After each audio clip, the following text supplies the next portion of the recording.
This dashboard has no custom data API. DuckDB is running inside the browser, and it just queried 494,846 rows from another DuckDB process.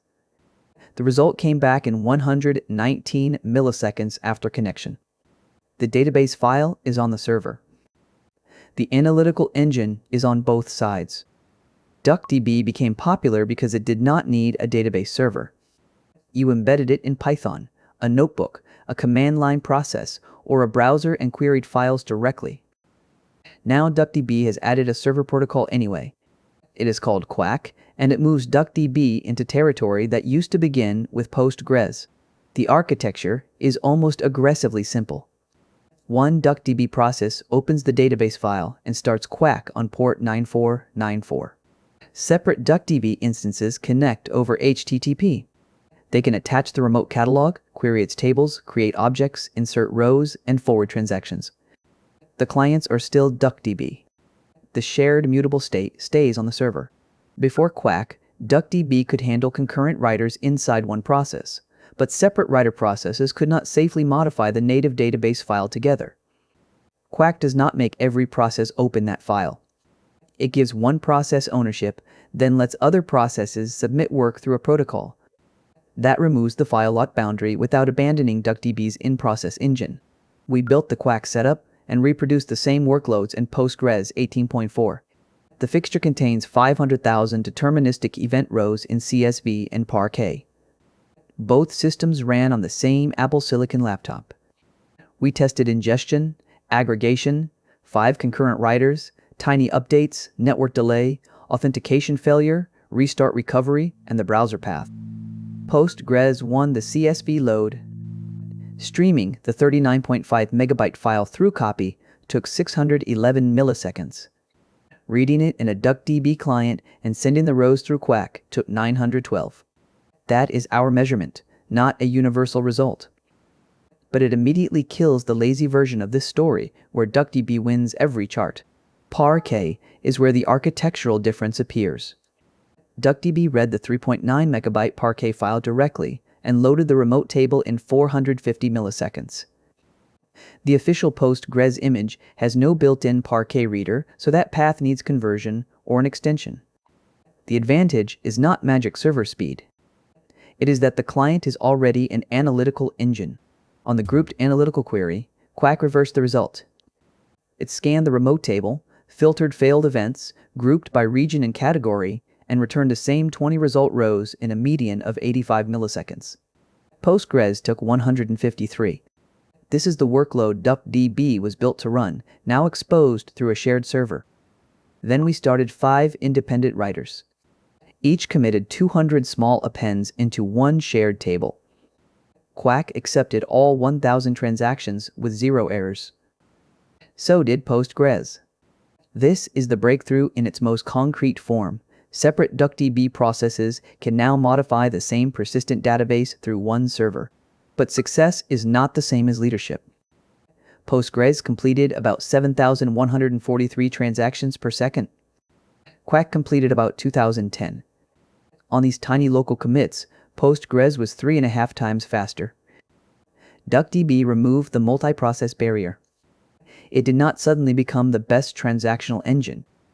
200 small committed updates told the same story. Postgres' median was 0.21 milliseconds. Quack's was 0.83. Both are fast on localhost, but the relative result matters. Postgres has spent decades optimizing server transactions. Quack is a new route into an analytical database. When 2 Quack clients updated the same row at the same time, one committed and one failed with a conflict. Postgres waited and committed both at its default isolation level. DuckDB uses optimistic concurrency, which is excellent when conflicts are rare and reads dominate. An application using Quack must still recognize conflicts and retry them. We then added 50 milliseconds in each direction through a fault proxy. With warm connections, the same query took a median of 676 milliseconds through Quack and 240 through Postgres. The protocol is designed to minimize round trips, but defaults, catalog behavior, and result fetching still matter. HTTP does not erase distance. The boring tests passed.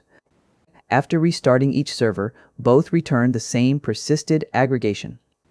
A wrong Quack token was rejected. A wrong Postgres password was rejected. Quack is not a toy socket around an in-memory table. It can serve a durable DuckDB file and enforce an authentication check. The differences appear after that first check. Quack's default authentication is one token. Its default authorization permits every query after authentication. The server exposes the full SQL surface and every object visible to its session. Custom hooks can restrict that, but remote deployment also needs a proven reverse proxy for transport layer security. Postgres starts from a much more mature roles, privileges, and operations model. The beta warning is not ceremonial. In our build, attaching a catalog failed when a table used the default current timestamp expression. Updating or deleting through the attached table path also hit binder limitations, so we used Quack's stateless remote query path. The browser proof used a development DuckDB WebAssembly build. These are workable experiment problems, not production promises. DuckDB published an AWS test where Quack beat Postgres through 8 writer threads and reached about 5,400 transactions per second. Our laptop test put Postgres ahead. Both can be true. Hardware, latency, query shape, connection behavior, and transaction setup change the result.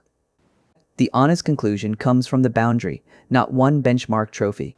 Now return to the dashboard.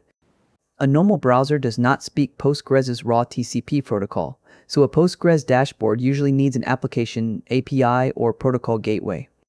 DuckDB WebAssembly can speak Quack itself. For a small analytical product, that can remove an entire serving layer. The browser can filter, join, and aggregate before it renders the result. Should Postgres be worried? At the analytical edge, yes. A team can start with one embedded DuckDB file, add remote clients when collaboration appears, and keep the same engine in Python, the command line, and the browser. For a transactional system of record with conflicting updates, granular access control, replication, and mature operations, Postgres remains the safer default. Quack does not make DuckDB a finished Postgres replacement. It makes a different question possible. How much database infrastructure can disappear when the analytical engine becomes both the client and the server? Today, the answer is already more than expected. For production, wait for the planned DuckDB 2.0 release and test the boundaries your workload actually hits.